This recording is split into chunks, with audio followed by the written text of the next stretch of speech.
jemaat Tuhan membuka Alkitab kita akan belajar dari Injil Lukas pasalnya yang kedua, Injil Lukas pasalnya yang kedua, ayat 25 sampai ayat yang ke-32. Injil Lukas pasal 2 ayat 25 sampai yang ke-32. Saya akan membacakan untuk kita semua. Beginilah bunyi firman Tuhan. Adalah di Yerusalem seorang bernama Simeon. Ia seorang yang benar dan saleh, yang menantikan penghiburan bagi Israel. Roh Kudus ada di atasnya, dan kepadanya telah dinyatakan oleh Roh Kudus bahwa ia tidak akan mati sebelum ia melihat Mesias, yaitu Dia yang diurapi Tuhan. Ia datang ke bait Allah oleh Roh Kudus. Ketika Yesus anak itu dibawa masuk oleh orang tuanya untuk melakukan kepadanya apa yang ditentukan hukum Taurat, ia menyambut anak itu dan menatangnya sambil memuji Allah, katanya, "Sekarang Tuhan, biarkanlah hamba-Mu ini pergi dalam damai sejahtera sesuai dengan firman-Mu. Sebab mataku telah melihat keselamatan yang daripada-Mu, yang telah Engkau sediakan di hadapan segala bangsa, yaitu terang yang menjadi penyataan bagi bangsa-bangsa lain dan menjadi kemuliaan bagi umat-Mu Israel." Demikianlah firman Tuhan. Simeon seorang yang benar dan saleh. Namun perhatikan jemaat Tuhan Yesus, di dalam Pengkhotbah pasal 7 ayat 20. Sesungguhnya di bumi ini tidak ada orang yang saleh, yang berbuat baik dan tak pernah berbuat dosa. Artinya bahwa tidak ada satupun manusia tanpa dosa, termasuk Simeon. Bukan berarti Pengkhotbah pasal 7 ayat 20 bertabrakan dengan Lukas pasal 2 ayat yang ke-25. Tidak, tetapi menegaskan seperti status benar dan saleh yang dikatakan Allah kepada Nuh di dalam Kejadian 6 ayat 8. Oleh kasih karunia saja manusia yang berdosa, Simeon, Nuh, Anda, dan saya disebut sebagai orang saleh, disebut sebagai orang benar, karena kasih karunia Allah lah yang membenarkan dan menuntun kita hidup dalam kesalehan. Orang saleh dan dibenarkan oleh Allah, pasti mata rohaninya terbuka, dan apa yang dinantikannya di depan atau di masa depan adalah menantikan penghiburan bagi Israel atau umat Allah, termasuk bagi dirinya. Dan itu kita lihat di dalam hidup Simeon. Dalam bahasa Yunani, menantikan penghiburan adalah prosdehemenos paraklesin. Apakah arti kata tersebut? Lembaga Alkitab Indonesia sudah menerjemahkannya untuk kita.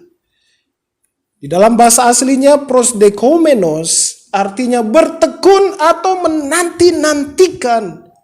Seperti yang digunakan kata ini di dalam Ayub pasal 2 ayat 9 dan di dalam Markus 15 ayat 43. Apakah yang dinanti-nantikan oleh Simeon? Alkitab mengatakan paraklesis, atau diterjemahkan penghiburan atau pengharapan.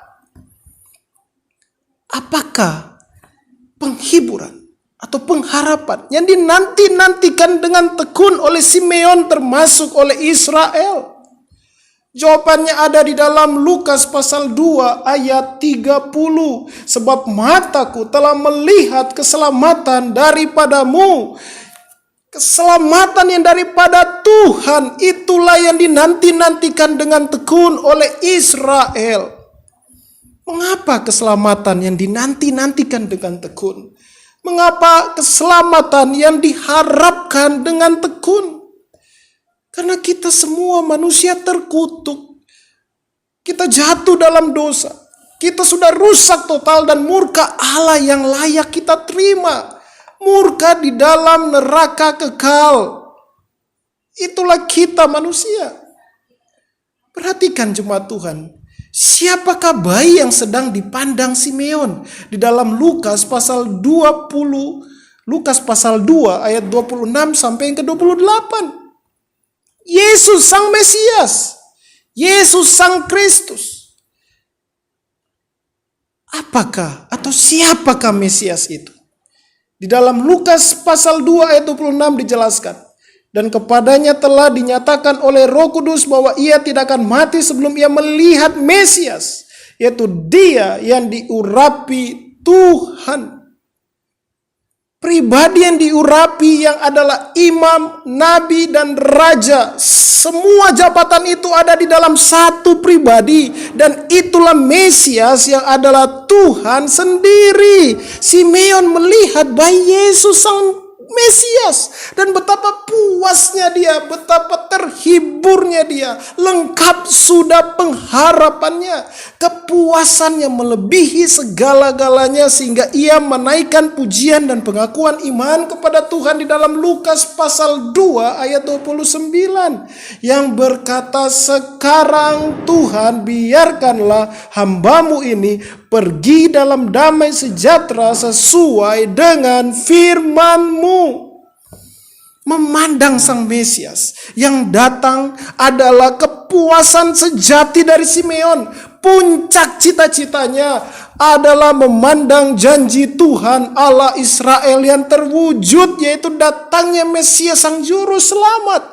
Betapa Simeon puas melihat kegenapan firman Allah yang dinyatakan oleh Roh Kudus kepadanya, dan pasti juga kepada semua orang saleh yang hidup sebelum dia dan bahkan sesudah dia. Ternyata selama hidupnya Simeon yang panjang, satu-satunya penghiburan dan damai sejahtera tertinggi adalah melihat sang Mesias yang adalah wujud janji Allah kepada Israel, yang adalah gambar Allah yang kelihatan. Mengapa ini adalah penghiburan sejati? Karena pertama, di dalam sang Mesias ketuhanan YHWH Adonai terbukti bahwa apa yang dijanjikannya dari permulaan zaman mengenai keselamatan bagi manusia berdosa sungguh benar adanya. Yang kedua, bahwa sungguh Adonai, sungguh adalah Tuhan yang esa atau Ehad. Tidak ada yang seperti dia yang berjanji dan menepatinya. Sungguh adalah sia-sia mempercayai pribadi yang menyatakan dirinya Tuhan jika ia tidak dapat genapi janjinya. Sia-sia percaya kepada pribadi seperti itu. Namun sungguh tidak sia-sia iman percaya kepada Allah yang disembah Abraham, Ishak, dan Yakub, karena ia berjanji dan ia menepatinya. Ketiga, penghiburan. Karena di seluruh perjuangan iman ada finish atau titik akhir. Apakah titik akhir itu? Janji Allah terbukti. Bukankah penuh perjuangan mengimani Allah Israel? Ya, penuh perjuangan. Perhatikan betapa banyak penderitaan yang dilewati anak-anak Allah sampai kedatangan Mesias.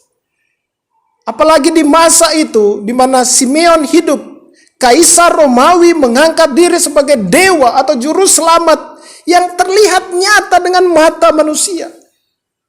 Jadi betapa sia-sianya jika berjuang dalam iman dan ternyata yang disembah tidak tepati janji. Namun lihatlah, Allah Israel tepati janjinya. Betapa terhiburnya Israel atau semua keturunan iman Abraham dengan kedatangan Kristus. Perhatikan Lukas 2 ayat 29. Simeon berkata bahwa ia sudah siap untuk pulang. Ia sudah siap untuk meninggal dalam damai sejahtera. Kata damai sejahtera dalam bahasa Yunani Irene. Kata yang sama ini digunakan Tuhan Yesus setelah ia bangkit dari kematian. Di dalam Yohanes pasal 20 ayat 19 dan ayat 26, bagi dunia bukankah meninggal itu mengerikan? Mengerikan karena dikuasai dosa. Manusia telah jatuh dalam dosa dan kematian adalah bagian yang mustahil terpisahkan. Bayangkan sesuatu yang mustahil dilepaskan dan pasti datang di masa depan, yaitu kematian. Betapa mengerikannya kematian akibat dosa. Kematian dicengkram oleh iblis yang ujungnya kematian kekal di neraka selamanya. Terpisah dari Allah untuk selama-lamanya. Ujungnya kematian kekal. Bagi kita yang berdosa. Namun perhatikan baik-baik. Simeon yang bertemu dengan Yesus Kristus siap meninggal. Mengapa? Karena Sang Juru Selamat telah datang. Ujung bukan lagi kematian kekal bagi anak-anak Allah keturunan Abraham secara iman. Karena Kristus yang Simeon lihat dan percayai adalah Juru Selamat dari dosa, dari iblis, dan dari kematian kekal. Mesias telah datang dan masa depan sungguh ada. Allah telah membuktikan janjinya bahwa dosa telah dikalahkan, iblis telah dikalahkan, maut sudah dikalahkan dengan kedatangan Kristus ke dalam dunia. Simeon memang tidak melihat dengan fisik kematian Kristus dan kebangkitannya untuk menghapus dosa manusia milik Allah atau Israel, termasuk dirinya.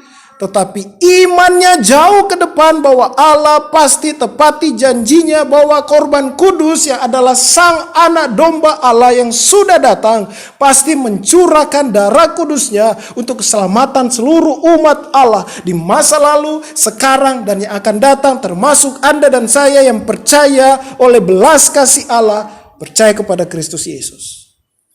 Sebagaimana Allah telah datang ke dalam dunia, maka kedatangannya pasti berhasil untuk menyelamatkan setiap umatnya dari kematian kekal. Dan inilah damai sejahtera atau Irene yang dari Allah yang dilihat oleh Simeon. Dan damai sejahtera ini tidak hanya untuk Simeon, tetapi bagi manusia berdosa, bagi Anda dan saya, setiap mereka yang menerima kasih karunia Allah. Perhatikan bahwa Israel bukanlah secara fisik keturunan Abraham saja, namun dari bangsa-bangsa lain seperti dikatakan di dalam Lukas pasal 2 ayat 31, yang telah engkau sediakan di hadapan segala bangsa, termasuk bangsa yang ada di Republik Indonesia ini.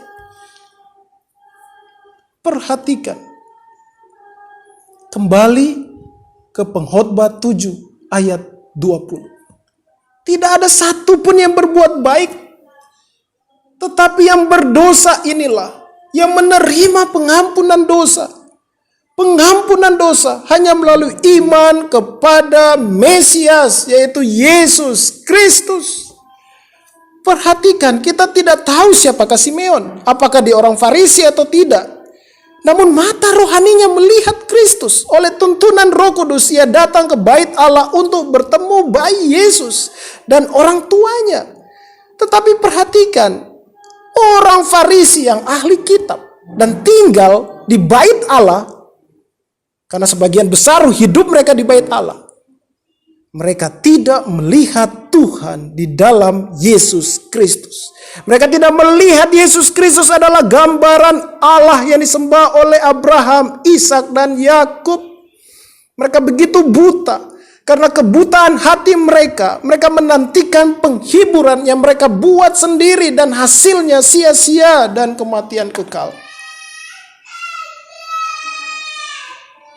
Demikian juga barang siapa yang tidak dilahirbarukan oleh Roh Kudus, atau yang bukan milik Allah Israel, rohani, walaupun mereka memandang Yesus Kristus di masa 2000 tahun yang lalu saat ia hadir di tengah-tengah dunia ini, atau membaca tentang Kristus di dalam Alkitab pada masa kini, mereka tidak memiliki penghiburan dari Allah.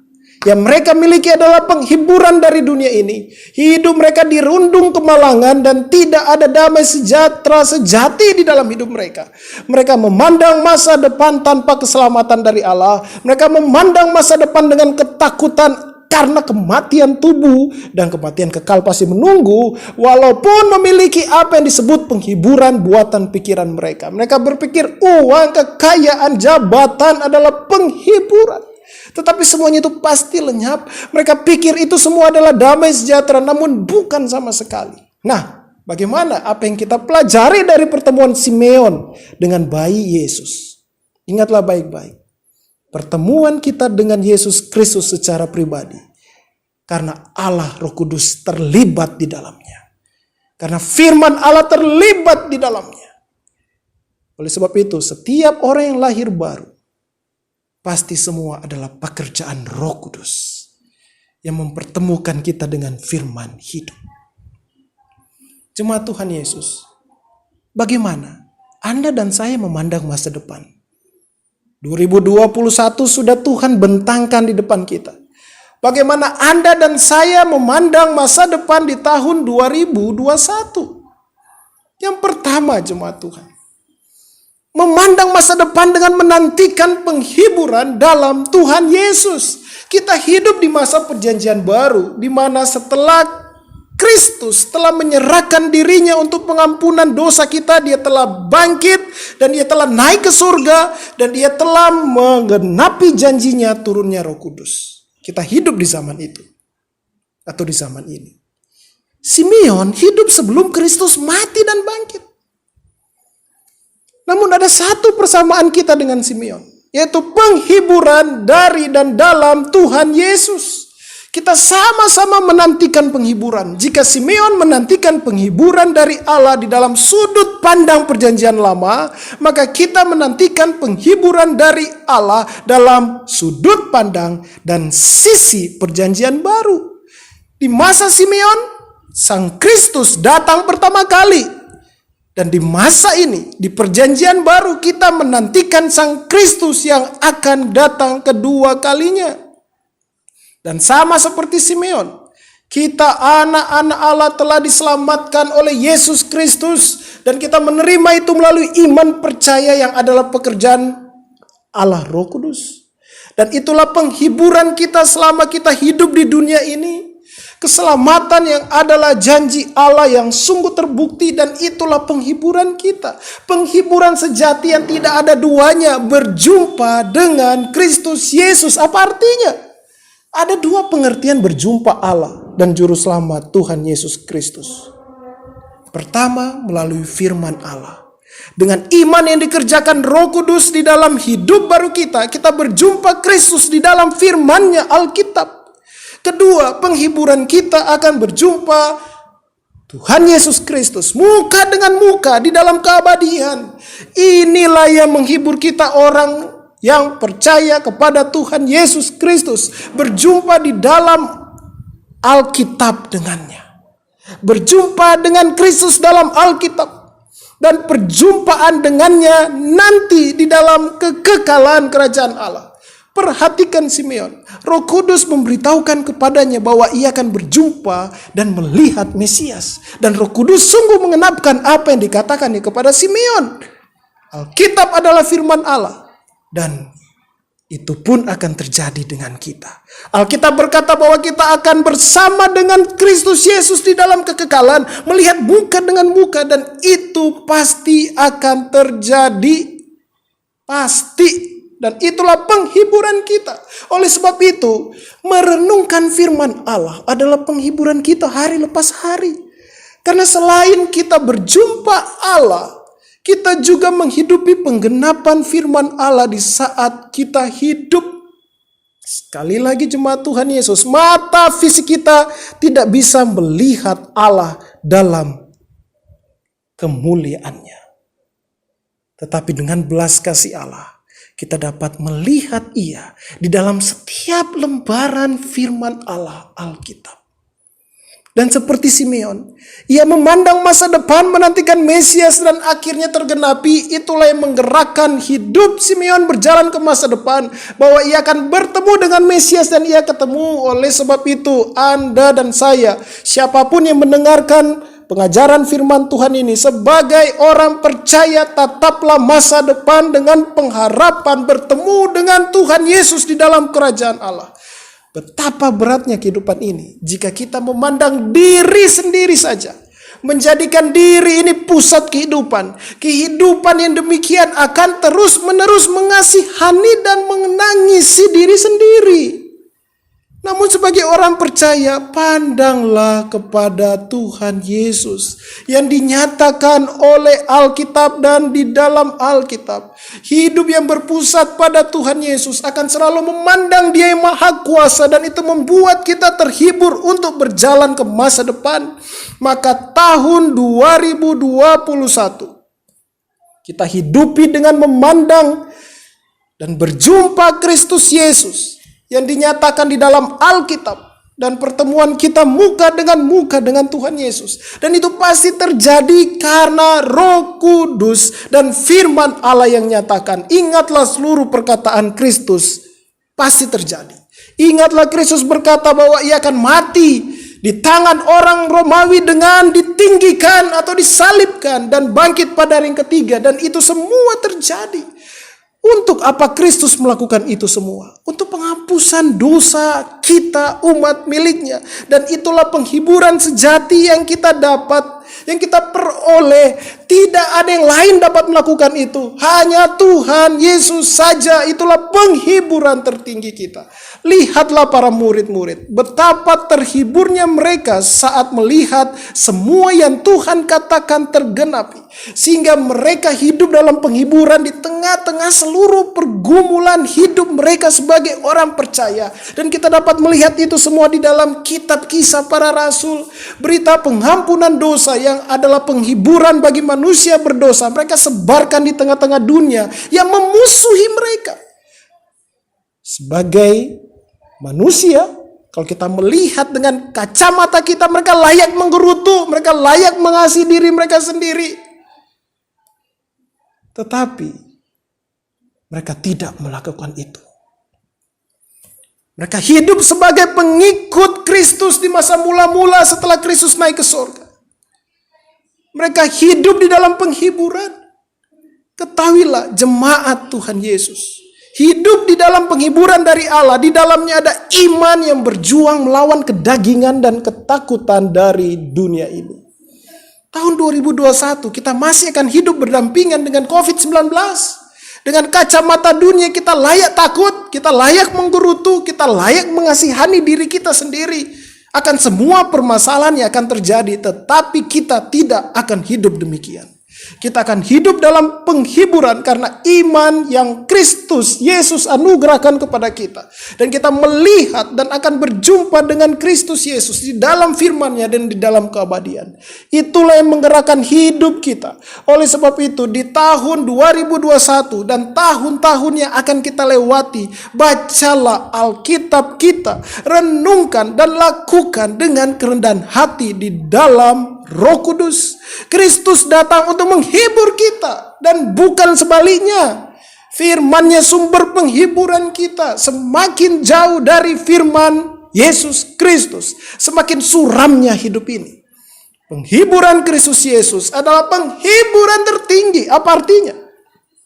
Firman-Nya menjadikan hidup kita tenang melewati berbagai rintangan, berbagai duka, berbagai masalah. Bahkan firman-Nya berkuasa mengalahkan kuasa gelap. Jauhkan pemikiran bahwa mengikuti firman Allah menjadikan hidup ini tidak memiliki hiburan atau beban berat. Berbicara mengenai hiburan, kita sadari ada hiburan film, lagu, liburan, keluarga, jalan-jalan, istirahat, bertemu teman, bekerja. Silakan nikmati itu semua. Itu hiburan, silakan. Tetapi ingatlah kebenaran Alkitab di atas semua hiburan tersebut.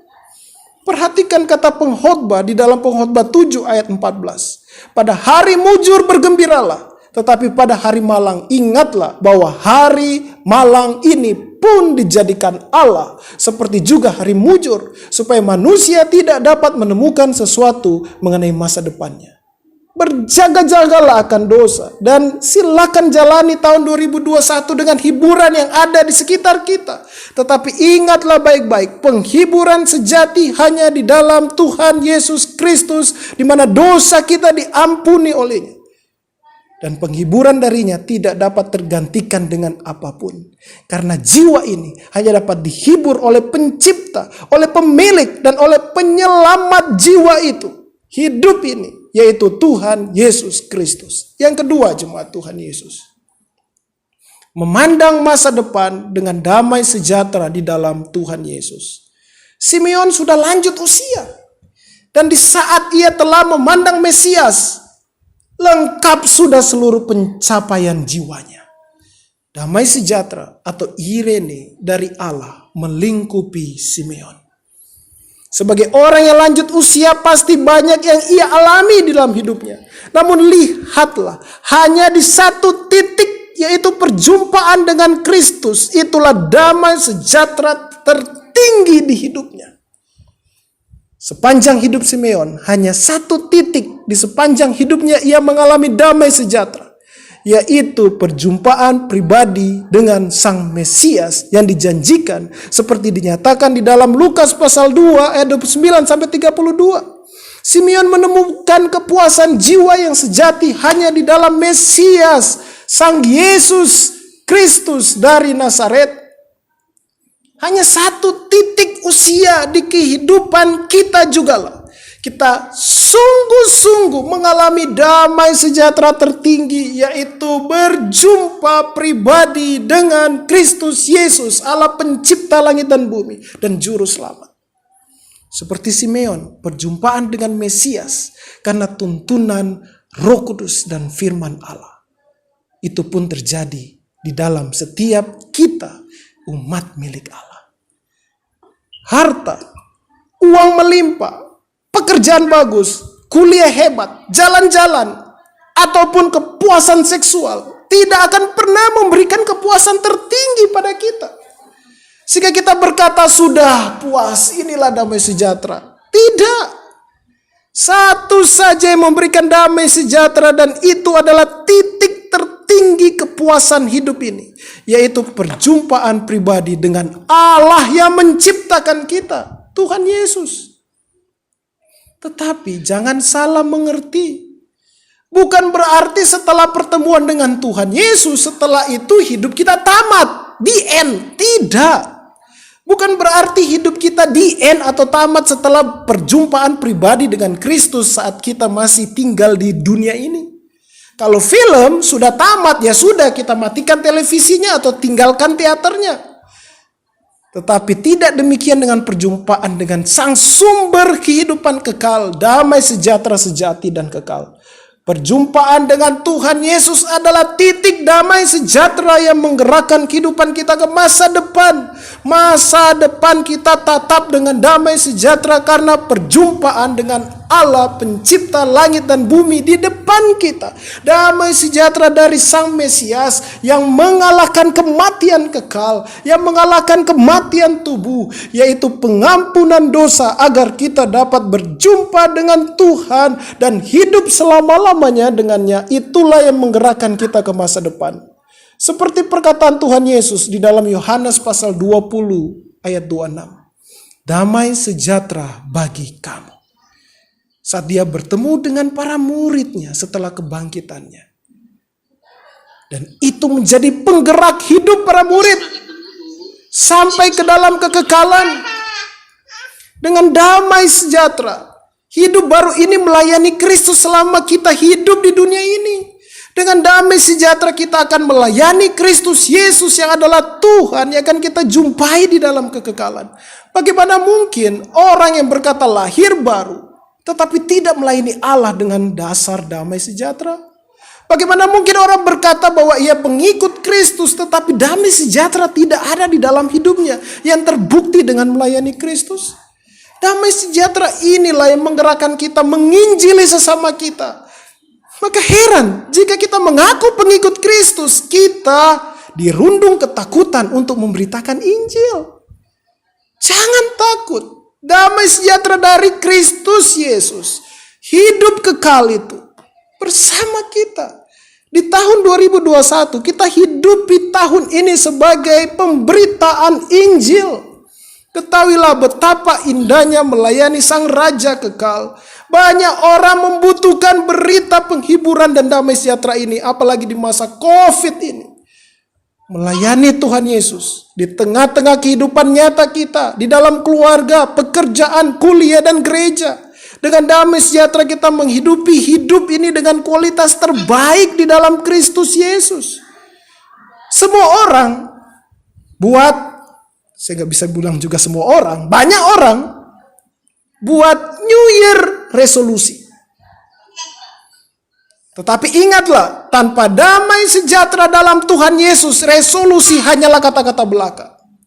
Namun bagi orang percaya, setiap hari adalah resolusi untuk menghidupi hidup baru di dalam damai sejahtera yang Kristus Yesus berikan di hidup ini. Oh, betapa berkualitasnya hidup yang demikian. Bukankah dunia buat resolusi untuk hidup lebih berkualitas?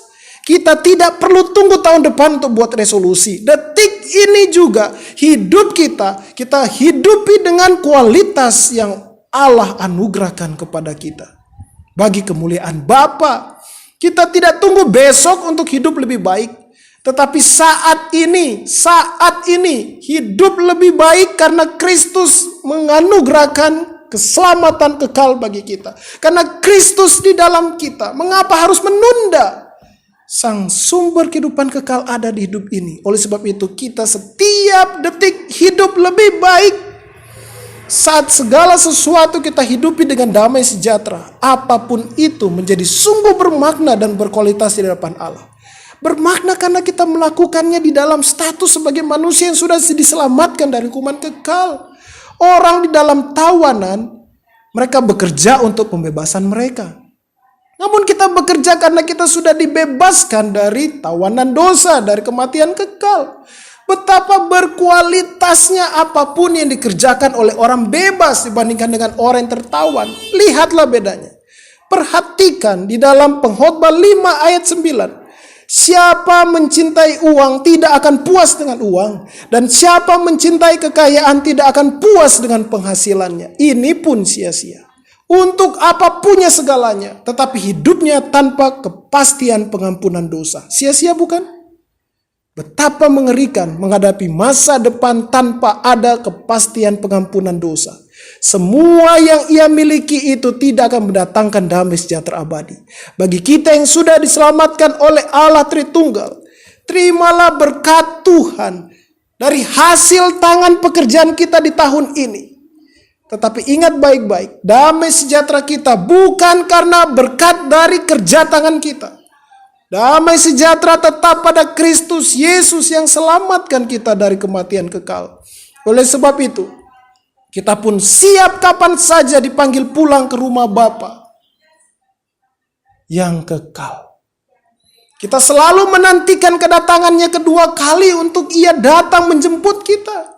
Setiap hari baru di tahun 2021 ini, walaupun masih di dalam pandemi COVID-19, kita masuki setiap hari baru dengan pengakuan iman bahwa hari ini kita menantikan kedatangan Tuhan Yesus dan selalu menantikan firman Allah tergenapi. Dunia berkata, kematian tubuh itu mengerikan. Tetapi bagi kita orang saleh milik Kristus Yesus, kematian tubuh yang pasti akan terjadi kita sambut dengan damai sejahtera dan penghiburan.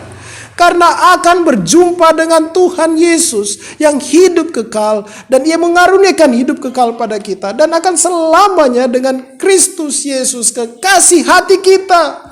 Setiap hari kita menantikan waktu pertemuan dengan Tuhan Yesus dengan para salehnya di surga.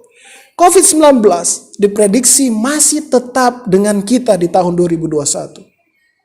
Tetapi penyakit itu dan semua permasalahan yang diakibatkannya tidak akan merebut damai sejahtera yang Kristus berikan kepada kita.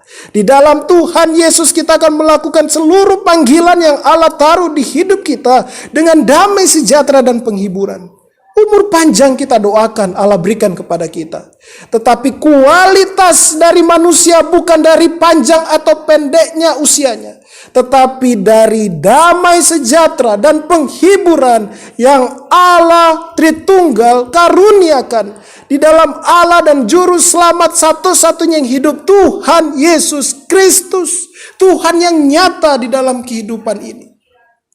Jangan jadi orang Kristen yang mengeluh dan menggerutu hari demi hari. Jangan jadi orang Kristen yang penuh kekhawatiran dan kegelisahan hari lepas hari. Dan juga jangan jadi orang Kristen yang takut menghadapi masa depan. Jangan hidup mengecilkan Tuhan Yesus dan kuasa-Nya. Bertobatlah jika kita berpikir demikian. Percayalah kepada Tuhan Yesus, Sang Penyelamat hidup kita. Hidup dalam damai sejahtera dalam Kristus Yesus pasti membawa pertumbuhan iman kepada Kristus. Jemaat Tuhan, berdoalah untuk pertumbuhan iman, fighting spirit, menghadapi pergumulan tantangan apapun di tahun 2021 ini. Di dalam doa, di dalam genggaman firman Allah. Jangan takut, jangan gelisah. Hadapi tahun ini dengan damai sejahtera dan penghiburan yang dari dan dalam Allah Tritunggal. Pandanglah kasih Allah yang begitu besar pada kita. Hidupilah kasih yang dari Allah dengan mengasihi Allah dan sesama kita. Seperti halnya tahun 2020, hanya sekali kita hidupi tahun itu. Demikian juga tahun 2021. Saya percaya sukacita Allah bersama kita. Apakah itu di masa yang suram, apakah di masa yang penuh kelegaan. Karena damai sejahtera dan penghiburan Allah bersama kita. Walaupun COVID-19 masih akan ada di sekitar kita, tetapi damai sejahtera dan penghiburan dari Allah, Tritunggal, menggerakkan kita untuk melangkah hari demi hari, jam demi jam, menit demi menit, detik demi detik di tahun 2021. Masa depan sungguh indah di dalam Tuhan Yesus. Masa depan di saat ini kita hidup dan di dalam kekekalan. Amin. Mari kita satu dalam doa. Tuhan Yesus Kristus, Engkau Allah yang menyertai kami. Engkau Allah yang membimbing kami. Kami percaya hanya kepadamu saja Tuhan. Kami percaya hanya kepada janjimu Tuhan. Walaupun ada angin, badai, topan di depan kami. Tapi kami percaya bersamamu kami dapat melewati. Terima kasih banyak Tuhan Yesus. Di dalam nama Tuhan Yesus Kristus kami berdoa. Amin.